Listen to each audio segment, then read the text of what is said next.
नमस्कार, जोहार। आपके साथ मैं हूं डॉक्टर विवेक पाठक और इस समय मैं पहुंचा हुआ हूं रांची के राजभवन के सामने, जहां दिव्यांगों का धरना लगातार चल रहा है 26 नवंबर से। जी हां, 26 नवंबर से और आज की तारीख है 9 दिसंबर।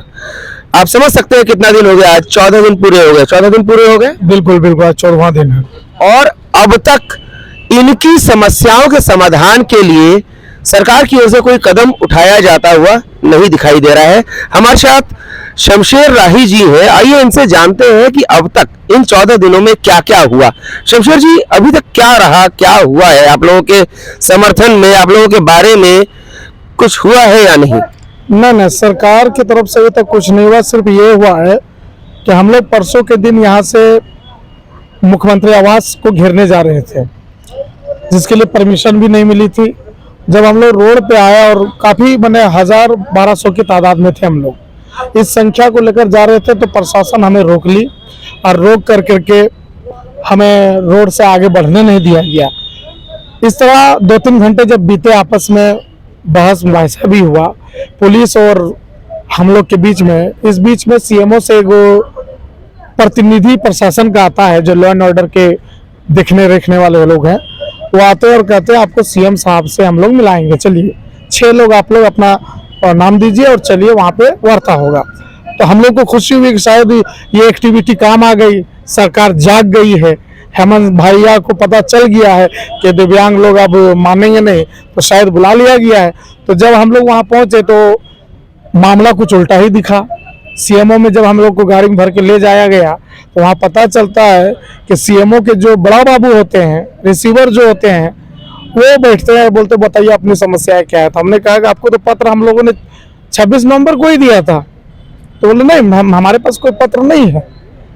तो मुझे और हंसी भी आई और आश्चर्य भी लगा कि हम लोग राजभवन के इतने करीब हैं और सीएमओ से, सीएम हाउस भी बहुत नजदीक है। हाँ, और सीएम, वही बता रहा हूँ मैं, सीएमओ से भी हम लोग 500 मीटर की दूरी में ही है।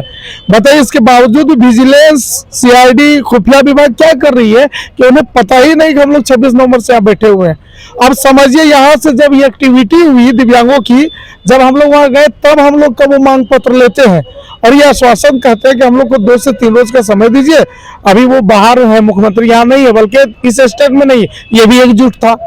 जबकि उस दिन मुख्यमंत्री यहाँ चतरा में अपने किसी मंत्री की बेटी की शादी में गए हुए थे। मतलब आप लोगों के साथ लगातार झूठ पर झूठ बोला गया। हाँ, पता नहीं एकदम ऐसा क्या इन लोग समझ लिए है कि दिव्यांगों को छलावा दो, धोखा दो, है ना, और भिखारी बना के रखो। क्योंकि अगर ये, लेकिन एक और बात आपने कहा, आप लोगों को कहा गया था कि सीएम से मिलाने ले जा रहे हैं, लेकिन सीएम से मिलाने के नाम पर आप लोगों को सीएमओ ले जाया गया। हाँ, चूंकि लॉ एंड ऑर्डर का डर हो गया उन्हें, ये लगा कि दिव्यांग को तो लाठीचार्ज कर नहीं सकते हैं, इन्हें खदेड़ा भी नहीं जा सकता है, तो इन्हें ऐसा करो, बहला फुसला कर झूठ बोल करके ले जाओ कि सीएम साहब बुला रहे हैं। तो सीएमओ का ये जो व्यवहार हमने देखा, तो हमने सीएमओ को, वहाँ जितने भी अधिकारी थे, सबको हमने कहा कि आपसे बड़ा झूठा इस झारखंड में कोई नहीं है।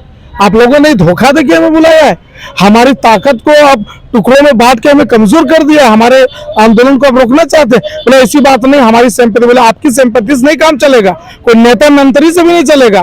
जब तक मुखिया नहीं आएंगे, भले आप आज छलावा देके हमें रोक तो लिए हैं, लेकिन 2 दिन बाद आप नहीं रोक पाइएगा। ये जन सैलाब लाखों की तादाद में होगी और मुख्यमंत्री का आवाज तो घेरेंगे और जरूर घेरेंगे। तो ये तरीके से अगर कहा जाए तो इन लोगों के साथ एक धोखा, मतलब धोखा तो हुआ ही है, धोखे पर धोखा। इन लोगों ने जैसा बताया कि 26 नवंबर को ही अपना मांग पत्र भिजवाया था। सीएम आवास और राजभवन तो बिल्कुल बगल में है। सीएमओ से ये कहा जा रहा है कि उन्हें जानकारी ही नहीं है कि इन्होंने अपनी मांगों को लेकर धरना चालू किया है। ये अपने आप में बहुत ही बड़ा प्रश्न खड़ा करता है। और इसके बाद जब इनसे कहा गया कि सीएम से मिलाने ले जा रहे हैं, जबकि सीएम नहीं थे रांची में, फिर भी इन्हें झूठ बोलकर ले जाया गया और इनका मांग पत्र सीएमओ में जन शिकायत कोषांग के अवर सचिव, जो प्रभारी है जन शिकायत कोषांग के, राममूर्ति सिंह के हाथों में पकड़ा दिया गया। इससे बड़ा धोखा क्या हो सकता है? हम अपने चैनल के माध्यम से मुख्यमंत्री हेमंत सोरेन से आग्रह करना चाहेंगे कि इस मामले को हल्का ना समझे, क्योंकि जो यहाँ दिव्यांग बैठे हुए इस कड़ाके की ठंड में वो भी इंसान है, उनके अंदर भी जान है। इनकी समस्याओं पर ध्यान दिया जाए और जल्द से जल्द इस मामले का पटाक्षेप किया जाए। विशेष खबर ब्यूरो के लिए रांची से डॉक्टर विवेक पाठक।